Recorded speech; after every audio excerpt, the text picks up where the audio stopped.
Hey everyone, Cory McArthur here, and I am here in my house, and it's evening time. Honestly, it's the only time I can actually shoot a video.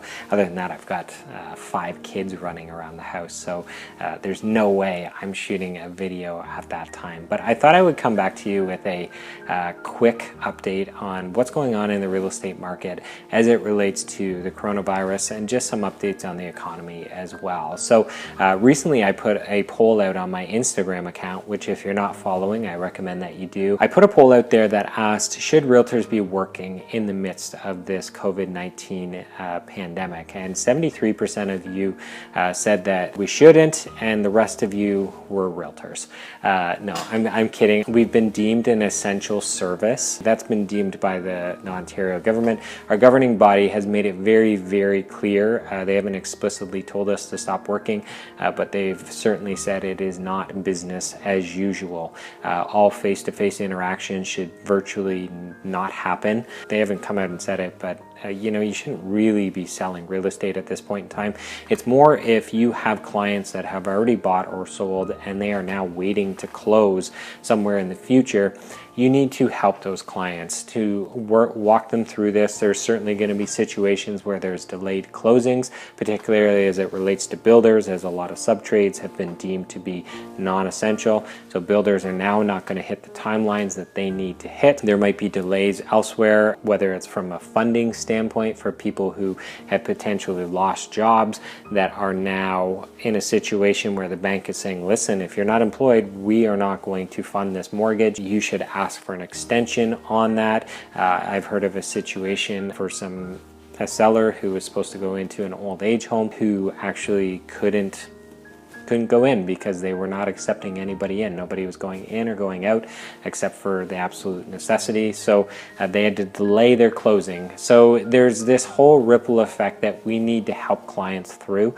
And it doesn't mean that we're supposed to be out there trying to actively sell real estate. So what I've been doing with a lot of my time is I've been trying to read a lot and watch a lot of videos and take part in kind of webinars as well to just get my mind around what is going to happen here in the economy and what may happen in the real estate market. So I thought I would share some of that with you. And quickly, last video I touched on this whole idea of the government trying to really support, whether it's through providing them with EI, whether it's putting pressure on the banks to offer us deferrals, which we've now seen the big 6 banks do, and we've also seen that trickle down to the smaller lenders as well.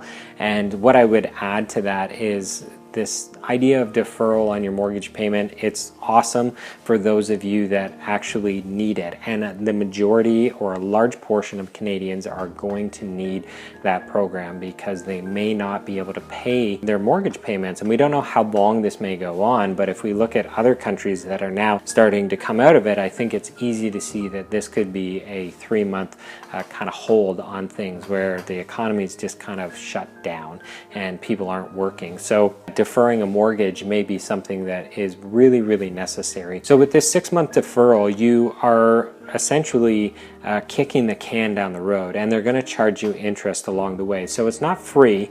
You don't just get to say, yay, I don't get to pay my mortgage for 6 months. In fact, there is a cost to it. So for those people that can manage to pay their mortgages throughout this economic shutdown, you should do that because it's going to cost you money otherwise. Outside of that, what we've also seen is the government really push to support employers and all the small businesses out there that have employees. As an employer, and I look at that, I think when you do that, you essentially make a promise to your employees to say, listen, I'm going to support you, I'm going to pay you, I'm going to help you keep food on the table. So the thought of laying off somebody like that is just so tough. But the government is there saying, listen, we'll help you, we will support you as an employer to try and keep these people employed versus having them on EI, which we've already seen over 500,000 Canadians apply for EI since this COVID-19 pandemic has kind of hit Canada. I think if you've got employers that are on the fence about keeping their employees,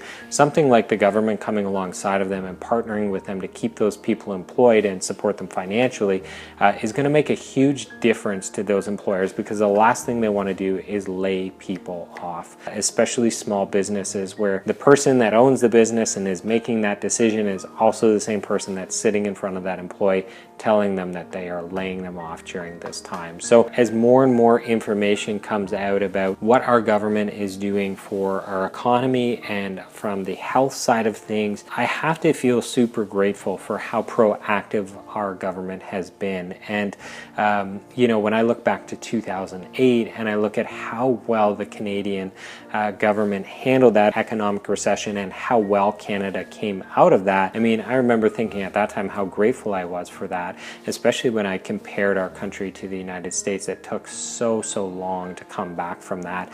And then I look at it now, and again I compare it to our neighbors south of the border. I think they're going to be hit much more in a much worse way than we will be, not only from a health standpoint, but also from an economic standpoint.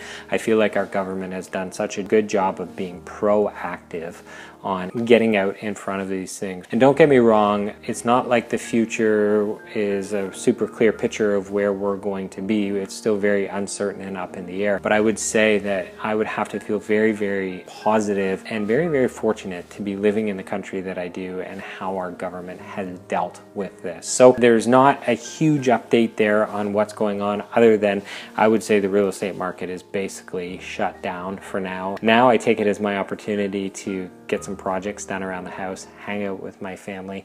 And one of the quotes I read the other day was from Martin Luther, who said, "Let joy be your act of defiance." And I loved that quote, especially in this environment. And I think it's very easy to be fearful and be scared. And don't get me wrong, there's elements of that creep into my life, and you know, there's potentially economic impact for our family as somebody who is self-employed, as somebody who is a landlord and has tenants that may be unemployed. These are all things that I am dealing with and working through, but at the same time I look at it and I think, man, I've basically been forced to stay at home and hang out with my family, and it reminds me more and more on how grateful I am for my wife and how grateful I am to have these 5 little kids running around here. Today we just went for you know, an awesome hike out under the blue sky and the bright sun and the warm weather, and what a blessing that is to be able to go and do those things and to not think, I gotta work. You know, that's something that always hangs over me a little bit, and I've basically been forced to say, listen, you can't work right now. And I hope that you guys as well can find the joy in this time, and I know it feels tough at times, but it is there. So I'm gonna leave it at that for tonight, and if you guys have any questions or anything you would specifically like me to address, then I would love to do that. Other than that, I hope you are all staying safe, doing well, and doing your part to flatten the curve. Take care. Chat soon.